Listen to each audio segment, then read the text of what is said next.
दुनिया का सबसे महंगा पैरेट है जिसको लोटिनो मकाओ कहते हैं। ये बहुत ही ज़्यादा रेयर पैरेट है। और इसके अलावा मैं आपको ये बात बताना चाहता हूँ कि जितने भी लोग चाहे वो फिंचेस में काम कर रहे हैं, बजीज़ में काम कर रहे हैं, कॉकटेल्स में काम कर रहे हैं, लवबर्ड्स में काम कर रहे हैं, जावा में काम कर रहे हैं, तमाम को मैं एक मशवरा दूंगा कि जब आपके पास अर्निंग आ जाए, एक अच्छा हैंडसम अमाउंट आपके पास आ जाए, तो आप कोशिश ये करें कि आप एक ना एक पैरेट जो है वो बिग पैरेट का पेयर लेकर ज़रूर डालें। एक पेयर बिग पैरेट का लेकर ज़रूर डालें साइड में, चाहे वो ग्रे पैरेट ही क्यों ना हो। इसको कहते हैं इन्वेस्टमेंट्स को स्प्लिट करना बहुत ज़रूरी होता है इन्वेस्टमेंट को। उसकी वजह ये होती है कि आप एक ही तरह के बर्ड में काम करते रहेंगे, खुद भी बोर हो सकते हैं आप। ऐसा भी हो सकता है कि आपका दिल, ये मैं आपको इसलिए बता रहा हूँ क्योंकि मैंने बजीज़ में बहुत काम किया, इतना काम किया बजीज़ के अंदर, इतना काम किया कि बजीज़ की वैल्यू मेरी नज़र में ही ख़त्म हो गई थी।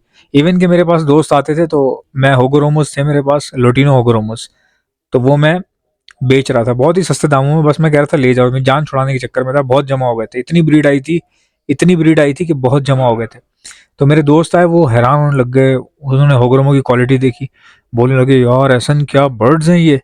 और मैं हैरान हो रहा था कि इनको पता नहीं क्यों इतने अच्छे लग रहे हैं ये। बट बात वही है, वो बर्ड बहुत अच्छा है, रेयर है, लेकिन चूंकि मैं हर वक्त उसी के अंदर घुसा रहा हूँ, उसी में ब्रीड करवाता रहा हूँ, वही बच्चे देखता रहा हूँ बार बार, तो मेरे लिए वो चीज़ आम हो गई।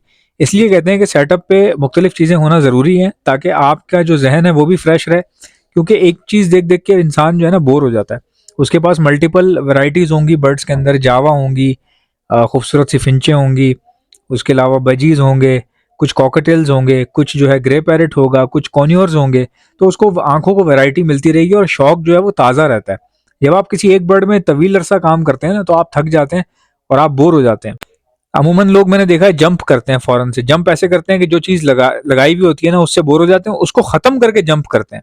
कभी भी अपनी रखी हुई चीज़ को ख़त्म करके जंप ना करें, उसमें से कुछ चीज़ें बेच दें और कुछ जो चीज़ आपको अच्छी लग रही है वो थोड़ी थोड़ी लेके डालना शुरू कर दें। मतलब अपनी भी चीज़ रहे आपके पास, नई चीज़ भी थोड़ी सी ऐड हो जाए, इस तरह काम करना है। अपनी चीज़ को बिल्कुल ख़त्म नहीं करना, क्योंकि ऐसे होगा तो आप जंप ही करते रहेंगे। आप जो है वो फिंचेस से बजीज पे जाएंगे, जब बजीज से दिल भर जाएगा जंप करके कॉकटेल पे जाएंगे, कॉकटेल से दिल भर जाएगा जंप करके आप रिंगनेक पे जाएंगे। तो इस तरह आप जंपे मारते रहेंगे लेकिन अर्निंग आपकी नहीं होगी। दुनिया की सबसे बेहतरीन हैंड फीड है केटी की एग्जैक्ट। अगर आप वो अफोर्ड नहीं कर सकते तो आप मुझसे हैंड फीड ले सकते हैं। मेरे पास डिट्टो कॉपी केटी की एग्जैक्ट की हैंड फीड है, सामने नंबर दिख रहे हैं, इस नंबर पे आप व्हाट्सएप कर